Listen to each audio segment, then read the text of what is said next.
Welcome back to the Convo Couch, ladies and gentlemen. I am Pasta Jardula. And I'm Fiorella. And Jonny Sue is on the ones and twos. Welcome back, fam. We're here again. Yes, we are. I'm excited. We were here yesterday. Yeah. We had a great show. Let's just say hi to some people who walked on in. Michael Cruz. Michael, let's go on a booze cruise or something like that. I don't know. We'll figure out something. Armin Manugian. He sent me a voice message saying, Pasta, you have to learn how to say my name. Manugian. So, Armin Manugian. Ghost Rider DOF. He's there. Cannabis Sativa. You like him. Cannabis Sativa. I'm more like Cannabis Indica, but I'll deal with Cannabis Sativa. Crypto Miner. Hey, listen, talk about cryptocurrencies. If you haven't gone over to our Rockfin, please do so. Go check it out on the MCSC network. Matu Peru. How are you, Matu Peru? Pat the Hacker. How you doing, brother? Good to see you. Nina S. is in the house. Edwin Medina. How you doing, Edwin? And I'm going to try to say this. Ready? Ashutosh Sharma. Hatushush Sharma. I definitely filleted it. Brent Showers, a much easier name to say. How you doing? And over on the Facebook, Gabriel Ramirez. What's up, fam? We love you. Fam. Amber Lee. What's up, Amber Lee? We love you. Jessica Penny's hanging on out. Hi, Jessica. Steve Wilbrant and Rocky Bellinger. Matthew Savella's are also there, and Diana Ibanez. Do we call Mike Ungie? Do we let Ungie know? Ungie, we love you. Get on over. We have a great show. We have a really great show. Fam, I titled the show Till Tuesday because people were saying to me, I was getting texts from Florida. I was getting texts from New York. Texas. And they were like, is Tulsi going to make the debate? Is she going to qualify? I said, wait till Tuesday. Fam, it's Tuesday. You got an announcement? Yeah, Tulsi qualified for the debates. Woo! Fireworks in the background. She actually had already qualified, but they had questioned one of the polls. But she made the most recent New Hampshire poll. Before that, the CBS YouGov poll, the Iowa Register, and then the CNN poll. And, the Washington Post one was the one that they questioned, but now she's made it. And I think it's going to be very important to have Tulsi there as a voice because she, unlike Bernie, is in a position to challenge more this time. Bernie is kind of like trying to keep the center. Yeah. Trying to keep the centrists happy. A tactic I don't necessarily agree with, but I understand the very fine line he has to walk through as far as strategy goes. That's causing like tension in our house. But I don't think you understand. Like, I think if he goes against impeachment, they're going to like vilify him even more than they already are. You're seeing what they're going to vilify him anyways, though, it seems. I don't know. I mean, listen, fam, I don't know. I'm cautious too as well. I like playing, the game as far as like being analytical about stuff, making moves, but some of his moves to me have been just so questionable, and we've questioned his staff. I still love Bernie, and if Bernie gets, him. I know it's tough, these things, and I hope we move him in a certain direction.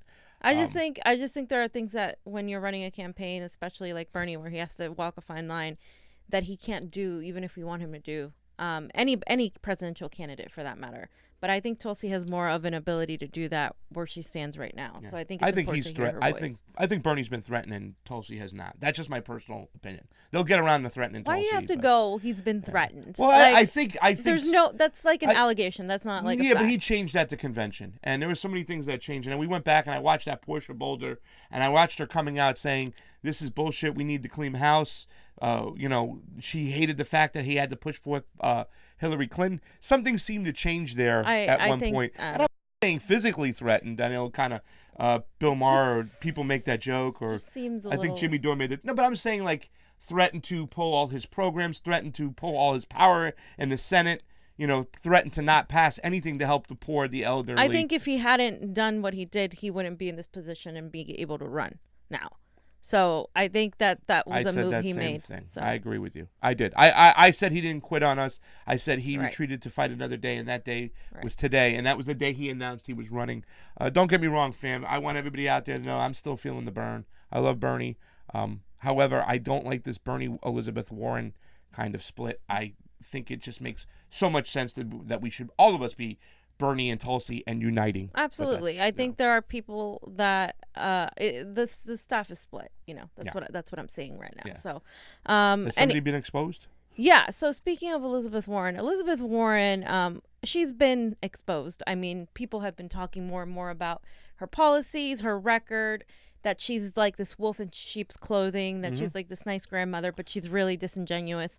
And she's no Hillary, but she's really disingenuous. She is going around running as a progressive when she is definitely not. And her record shows that. So if you guys recall, Elizabeth Warren, with the whole working family thing, people were just like, this doesn't make any sense. Bernie won with 80-something% of the majority last time around. How did she win all of a sudden? Okay, so Elizabeth Warren's daughter, Amelia Warren Taegi, is a chairwoman of Demos, which is a liberal think tank. So according to Demos's 2018 tax filing, they gave $45,000 to the Working Families Party. Oh. And this was the very first year that they gave anything to them. And if you look now, she's been removed. But thanks to the Wayback Machine, you can see the truth. So first, Johnny, we can see here, if you go to the Wayback Machine, you go to May 2nd, you can see her name there as co-chair of Demos. And then we can also see here how it's still listed. She's still listed on her LinkedIn right there. God bless the Wayback Machine. And you done been exposed. Just as a reminder, Elizabeth Warren's daughter, this Amy, she was also co-founded Health Allies, a venture capitalist-backed health benefits firm, which was later acquired by United Health Group.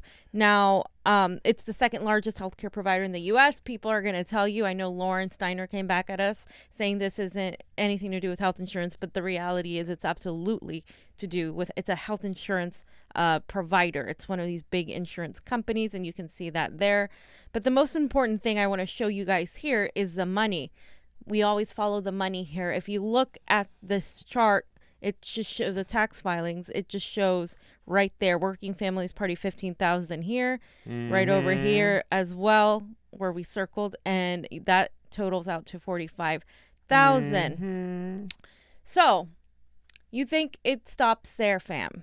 It goes deeper. I knew it would. So, the Democracy Alliance is an organization that lists both Demos and Working Families Party as, quote, investments. And if you look on the website, you will find that Demos is on there with these pictures, Johnny. I have the pictures. Demos, right, and then you have the Working Families Party. And then the third one that they have, of course, is Center for American Progress. Oh, there go that man again, Mr. Podesta. So right there we see Neera exactly. Tanden. So why does Neera Tanden love Elizabeth Warren so much? Oh. I mean, this is okay. Like, you're going to tell me this is all a coincidence. Okay, let's just operate on the basis that this is all a coincidence, right? Yeah.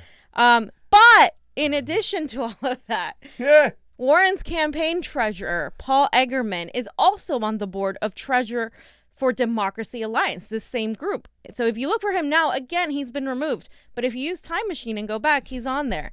As of April 28th, 2019, there he is. He's the treasurer. He's also the treasurer for Elizabeth Warren's campaign. And what does this all mean, fam? Well, that the fix is in. Obviously, the Working Families Party was broke prior to this announcement, and so they needed the money. And of course, if we remember the other show we did the other day, people inside were claiming that they were broke and that they made them an offer with a lot of money and they weren't going to get that money unless Warren was endorsed.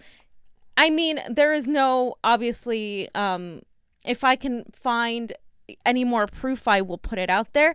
But at the very least, there is a conflict of interest with Warren's daughter and Warren's treasurer, and then these organizations, all of them being part of centrist think tanks as well. It is at the very least something that is just influential. And of course, Warren's daughter Amy was in a position to heavily influence where this money was going. Yeah. So that's a reality, and that can't be denied. Everything else, it's just, it's just obvious. I mean, we're never gonna have somebody say, "Oh yeah, this is what happened," blah blah blah. But this is the kind of digging that you do in order to find the truth is usually follow the money. Always follow the money. Yeah, and I'm not mentioning any names, but you can follow TYT where they got their money. I'm just throwing that out there and stuff. But Johnny even said the other day too. He was talking. He's like, a year ago they did this. Was it 2 years ago when they made these donations? And I was like, yes. They're not just nefarious. They are sinister. They play the long game. They know what they were doing. Elizabeth Warren was planned a long time ago, ladies and gentlemen. And this is the breadcrumb trail that leads to all the you-know-what. Caught red-handed right here, giving them money, $45,000. And all of a sudden, Elizabeth Warren gets the nomination from the Working Families Party over Bernie Sanders. Excuse me one second. Oh, shit. I have to sneeze. It's all bullshit. There we go. We got the sound and alarm. You've been exposed. And that's important for you guys to know. That's all I want to say. It's important for you guys to see the connections and like how these are centrist think tanks, centrist organizations. These are health insurance providers. Now we know Elizabeth Warren. I'm sorry, I can't trust her on Medicare for All. She herself has backed up. And then on top of that, cooperating and being so friendly with these think tanks that are centrist, like near-attended centrists, neoliberal centrists. So let's not forget the Center for American Progress was started by John Podesta. It was run by Neera Tanden. You don't want to be associated with these, especially if you're out there running as a progressive and convincing people that you're pretty much Bernie Sanders. Sleepy Fish and Reese Mack, Hermes Conrad. We're gonna get back to the show. We're gonna have more Elizabeth Warren stuff to talk about because something came to light and some information on the show yesterday. We did some digging to make sure that I looked at it before, but I had to clarify some stuff, and I'm going to clarify it right now. Nina S., Leister, we said hi to you before. Aurelius Prime, not Optimus Prime, Aurelius Prime, PUA guy is on the MCSC network. It's really weird, you guys. I just want to say check to see if you're getting notifications from us because usually we have a lot more people on than what we have on right now, and YouTube's been really I swear censoring us. I know Niko posted about it on Twitter where it said we had 0 subscribers. Same all thing of a sudden for us. And then for us it shows still 2,900 or 25,900, but moved. We know it hasn't moved, but we know if you look at it from a different way, it shows a completely different number. And I don't know, just make sure you have clicked on the bell that you're getting notifications, because I myself didn't get notification. If you're signed in individually, you should have gotten it. I didn't get one. But that's not the first time that's happened. Listen, we all know that there's really some serious, sinister and nefarious stuff going on with YouTube. It's owned by Susan Wojcicki. She's the CEO. Excuse me, not owned, but she's the CEO. Big-time Clinton donor. And progressive voices that speak against the establishment, libertarian voices that speak against the establishment, they're getting suppressed. And you're going to see more class action lawsuits come out there. They might not even monetize us if they weren't getting so much pressure. Yeah. And we really should do a story about the 50 out of 52 attorney generals that have joined together to have an antitrust investigation against Google, Facebook, YouTube, and all these other companies, Twitter. Guess which two didn't join the other two, the two attorney generals that didn't join the lawsuit? Alabama, number one, because they're going to never go after anybody with power. They never do. They always sit back, Alabama. And number two, would you believe it's California, fam? Because our attorney general, Xavier, he gets more money from Google and Facebook than he knows. So he didn't join the antitrust investigation. Wow. Armin Magunian, Diana's still over there. Brian Abrahamson. Join our YouTube if you can, on the CONVO couch if you can, to help us out. Anna Echevarria. How do you say? Echevarria. No, Anna Acevedo. I can't even say. Acevedo. I'm so bad. Acevedo. Anna Acevedo is there, and guess what? Ungi's here. Hi, Ungi. Hi, Ungi. We love you. Ashley, New What's Hampshire. up, Rico Vasquez. Stop saying New Hampshire. It's not New Hampshire. Oh, it's sorry. NH. Ashley NH. Well, I say New Hampshire to remind you it's the second primary that's going on. Sorry. All right, so let's talk about this again. Real quick. They're totally suppressing us. You can see this website we use. It's called livecounts.net. It's just stuck at 25.9. For 6 days now. Previously, last month, when we were growing from like 2 to 12,000, this number was moving. And then here's the other page where it says here. Didn't it say 2,600 the other day? And even this went down. Like this keeps going down. It doesn't go.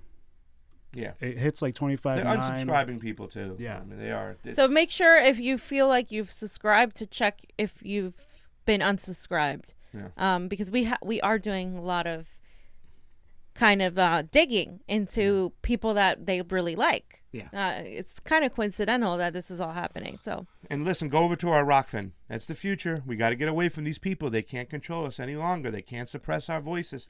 This is fascism on the left, okay? Because this is all the establishment people that own these companies, that run these companies. We need you to get over to Rockfin. We need you to get over there and say, let's break the chains. Let's break these chains up. Okay, we need to do it, though, but we need you to get over there because it's all about cryptocurrencies. It's a way about telling the monetary system and Wall Street, F you, they can't control us any longer. And the bigger it grows, and blockchains are growing, the better we become, the less suppression. In fact, we're going to talk about where we're going to do the next debate now that Tulsi's made it, and where we're going to stream it from. Let's talk about the next subject, which is the same thing. It's Remember the old guy, same as the new guy. Remember the old girl, same as the new girl. And I just want to say, fam, that Warren is a candy-coated establishment Democrat parading as a Fugazi Absolutely. progressive. And yesterday we were challenged by Lauren Steiner to say that the issue that Warren is a progressive, that she wanted to reinstate Glass-Steagall. But Pasta, tell me a little bit more about that. So, my point was, why should we settle for a copy? Because that's what we were talking about when we brought this subject up. And I said this yesterday. Tulsi Gabbard wants to reinstate Glass-Steagall. Elizabeth Warren does not. First of all, is there any idea, fam? I want to talk about our history. Is there any idea that Elizabeth Warren has had that Bernie didn't have first? I mean, is there anything? Maybe something? The consumer credit protection. Okay, but Medicare for all. Who came up with that? But that was actually sarcasm because it didn't do anything. Didn't do shit. Symbolic. But no, that's what I'm saying. No. Medicare for all. That was idea? all Bernie. Student debt relief. Bernie. Affordable housing. Bernie. Income inequality. Bernie. Okay, so you can go down the list and all these ideas that Elizabeth, she's just a candy-coated copy is what I'm trying to say. Okay? Remember her in Venezuela? Because this also, not only that, the fact that she copies Bernie and everything, she's also one of the biggest flip-floppers in the field, especially when it comes to foreign policy. Here she is talking about Venezuela. Remember this? We had this Venezuelan video. Check it out. But then...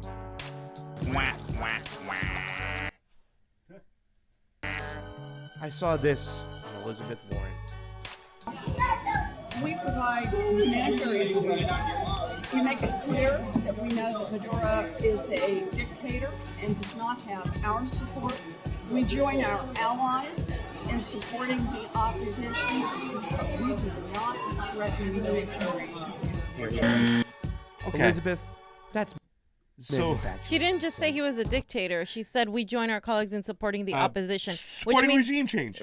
Right, supporting the Guaido. And if you've seen anything from Anna Parampil, Gray Zone, all of these people, all of these journalists that have gone into Venezuela, Abby Martin, you understand that is extremely problematic. That is advocating for regime change. That is advocating for us to go in there and work actually against democracy and meddle into Venezuelan affairs. Yeah. And she said before that she was against sanctions. That was her only statement. And then she just twisted everything. And she really did contradict herself right there. She says that, we don't support him. As we support the opposition, but we don't threaten military intervention. If you're supporting the opposition, you're giving them money and guns. It's military, young lady. You should know these things. Not young lady, but sorry. Well, lady. I had to say it because she's acting like a young lady over there talking at her. You know what? It's kind of rude. I'm a young lady, and I don't act like that. Well, you're a smart young lady, not Elizabeth Warren. She's a bullshit BSer. Okay, so now we talked about Glass-Steagall, right? Okay, and I said this yesterday. Elizabeth Warren did not want to reinstate Glass-Steagall. But somebody on our Facebook said Lauren is right. I don't care what they said. Let her look it up. Tell me why. Here, look right here. Senator Warren, McCain, Cantwell, and King introduced a 21st century Glass-Steagall. That's not the same as reinstating Glass-Steagall. Right. Okay? And what happened with Dodd-Frank? They sold Dodd-Frank as a financial reform bill. Oh, we got rid of Glass-Steagall, but loyalists, Barney Frank comes up with this new bill, Dodd-Frank. And what did it do? It killed us. It did nothing. Okay? So they tried to sell this bill in the same way, but it didn't work. And you can see Dodd-Frank bill is no Glass-Steagall. Right. It pretty much just cleared the banks and Wall Street from anything. The next clip, Johnny. It says Dodd-Frank is no Glass-Steagall, and I'm going to read a little bit from it real quick because I want to know the importance of reinstating Glass-Steagall is so important. The fact that Elizabeth Warren tried to do her own thing, a 21st, it got no support. It got very little support. And fam, have you ever heard of McCain being like a politician for the people, that he's going to fight Wall Street? McCain. She introduced the bill with McCain. Give me a break. Hearings revealed conflict of interest and fraud in some banking institution securities activities. A formidable barrier to mixing of these activities was then set up. That is how the Library of Congress described the run-up to the Glass-Steagall Act of 1933, which revolutionized, did I say that word? Yes. The U.S. financial sector for 6 decades by separating investment and wholesale banking. Nearly 80 years later, with Glass-Steagall long repealed. Guess who repealed it, fam? Bill Clinton. The backdrop to the last overhaul of the financial regulation was similar to the Depression-era days. The outcome, however, is markedly different. We need to reinstate Glass-Steagall. It was the benchmark for protecting investors since the 1930s. It was the biggest growth of the middle class that was created by the FDR New Deal program. And like I said yesterday, Elizabeth proposed a Fugazi bill that got almost zero support, while Tulsi Gabbard called for the action we really need. Okay? Here's her tweet. Plain and simple. Months later, after that bill got no support, Tulsi Gabbard came out and said Glass-Steagall separates commercial and investment banking, protecting consumers from risky Wall Street investments. It should be restored. Period. End of sentence. And then she once again introduced to reinstate Glass-Steagall. There's her boy Tim Ryan right behind her. Did he later on know he'd be a victim? But once again, this is what we need. And you're going to sit here and say, I don't care what somebody on Facebook says, you're going to sit here and say that she's championing this stuff when she hasn't even got behind the reinstatement of Glass-Steagall, the one major piece of legislation that held us all together? No. And again, I know plenty of Occupy activists from back in the day, and they specifically always say what Elizabeth Warren did was just a front. It did nothing for people. It really didn't help them. And this is the one thing that people might mention when you ask them why are you supporting Elizabeth Warren? And this is the one thing that they mention. Everything else is pretty much just platitudes, like, oh, she's great, she did a lot of stuff for women, and she's blah blah blah, but it's not anything that is policy oriented, because she doesn't have that. She talks a good game, and I'll give her that. Again, when she starts speaking out against Wall Street and against bankers, but then at the same time, part of her team embodies those very same elements she says she's going to stand against, and she's taking the money. So how am I going to trust, even though she talks a great game, that she's going to actually follow through with all her plans when she isn't putting them into action? She's not, putting out legislation like Bernie does or like Tulsi does. Yeah. She's not putting out actual legislation. It's really great to have a plan, but tell me, why is your plan vague? Why is Medicare for All very vague? Why are you kind of pandering to Israel? Yeah, because your owners are making you do that. They won't let you. They own you. And you think Wall Street would approve of her signing any bill that says that Glass-Steagall has to be reinstated? There's a reason why she went out and tried to do her own thing and then put the name on it. Oh, it's the 21st century. And I don't care if you want to argue that it was a good bill. We've heard it before. We heard it with Dodd-Frank. It didn't work. Why would you, if it ain't broke, don't fix it. We need a Glass-Steagall reinstated, period. And I'm not a financial wizard, but I know enough that I've been around this time. We need Glass-Steagall reinstated, not a new bill, not a new Dodd-Frank, even if you call it the 21st. And it's, once again, it's just typical Elizabeth Warren. We have a super chat. You got to read Mike Unkies because it's about Game of Thrones. Oh, shit. Okay, sorry. In terms of hardcore geeks can understand, E. Warren is Edmund Tully in a year when it will take the Blackfish to defeat Trump. Edmund Tully. Damn, that's like deep Game of Thrones, Ungi. That's like, holy shit. I have to go back and analyze. I remember who he was and like the Blackfish. Who are the Blackfish? The Blackfish were, remember the Blackfish were River Run, right? They covered River Run, and at the very end, like the Blackfish, the uncle, he would not give in to defeat Trump, but the nephew eventually gave in because the nephew was held captive. But remember, didn't Khaleesi burn them down? Didn't she? Isn't that the one she burned? No. That's the one where Jaime Lannister went out to go talk to him, and he eventually defeated the Blackfish. Okay. So whatnot. The Blackfish was the uncle. Remember when they were doing a funeral and they were shooting arrows and he kept on missing the fire as it goes? So the uncle grabbed it so disgraceful, like, you numb nut. And he took the arrow and he fired first shot and he handed it to him. That's who the Blackfish were. Sleepy Fish, not the Blackfish, but Sleepy Fish gave us a $10 super chat donation. Go, Tulsi. She says, that's right. Tulsi's in the fourth debate. Tulsi's in, you guys. Let me tell you something. The leadership today. You see this pin I'm wearing right here today? Mm-hmm. That's Shahid Buttar right there. That man is running against Nancy Pelosi.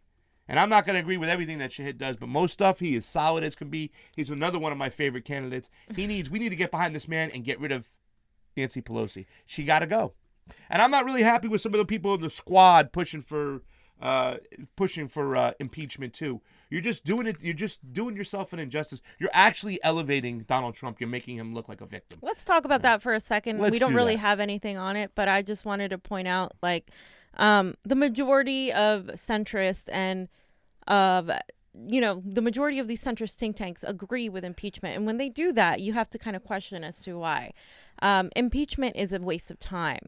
I'm not in disagreement that Donald Trump needs to be held accountable, that he has done things that he should be held accountable for. I completely agree with that. I simply think that this whole impeachment talk, we've been talking about this since he's been in office, and it's gotten nowhere. And if they had something to impeach him on, they would have done it already. What are they going to impeach him on? Nancy Pelosi has her own reasons to not impeach because she is a bird of a different, type. But at the same time, I believe that impeachment, pretty much all it does, especially in regards to the whole Ukraine situation, all it does is kind of vilify and bring about new McCarthy attitudes towards Ukraine, increases tension with Ukraine, and then also pretty much makes his base happy because we're going after him hypocritically because Joe Biden and his son also had nefarious dealings with Ukraine with the Nazis. And also, if we are to impeach Trump, we'd have to impeach other presidents before him as well that have actually done things that, like Obama. And people don't like touching on Obama, but that's the reality. Yeah. Cannabis Sativa says impeach him for the emoluments clause, not nebulous, I can't say, I'm sorry, it's nebulous, Russiagate nonsense. You can read those, my man. You're better at that than me sometimes. But they can't do that. Yeah. That's the thing. So they won't do that because, and then therefore their dirt's right, gonna come exactly. out. Nancy Pelosi is never going to let them impeach him on emoluments, right? Because she'll be set there. I mean, she's made over $100 million. And she's corrupt as can be. That's why they won't impeach him on that alone, because then they would have to impeach themselves. Exactly. And a bunch of them. Dianne Feinstein, okay? And Ghostwriter DOF says Fiorella is correct. Impeachment is a waste of time. I think it's a waste of time, too, as well. But Shahid Buttar says he wants to impeach him on emoluments. That's a different story, but they'll never let that go forth because there's so much dirty laundry. You're talking about Feinstein and Pelosi, Chuck Schumer, all the stuff that they've done. They're not going to let themselves go down for that. So when they tout impeachment, they're doing it as let's hate on Trump some more and let's rile up the Democratic Party against the right, and all that's doing is further causing a divide. It is making Democrats look hypocritical. It is handing the election to Donald Trump. It is making his base feel that he's a victim. It is doing all of these things because they know that it's not going to happen. They know they're just playing with the public, and we lose because none of the issues are being discussed. We're in the middle of an election and nothing is being discussed. Yeah.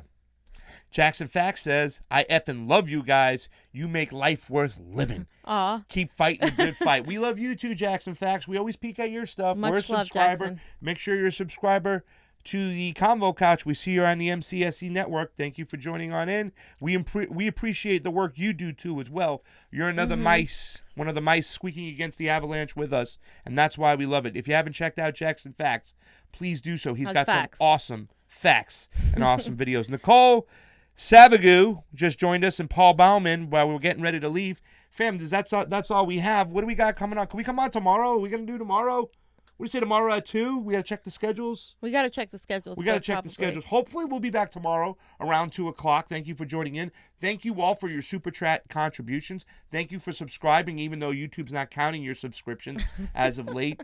We do also have a Twitter, a Facebook, a YouTube, and, of course, we're really pushing the Rockfin, R-O-K. We're also on F-I-N. Twitch, and Pasta and Johnny are playing games, and I'm going to start playing games and talking on there, Video too. games we're talking about. Yeah. Right now. Okay, Johnny won the practice game last night in hockey.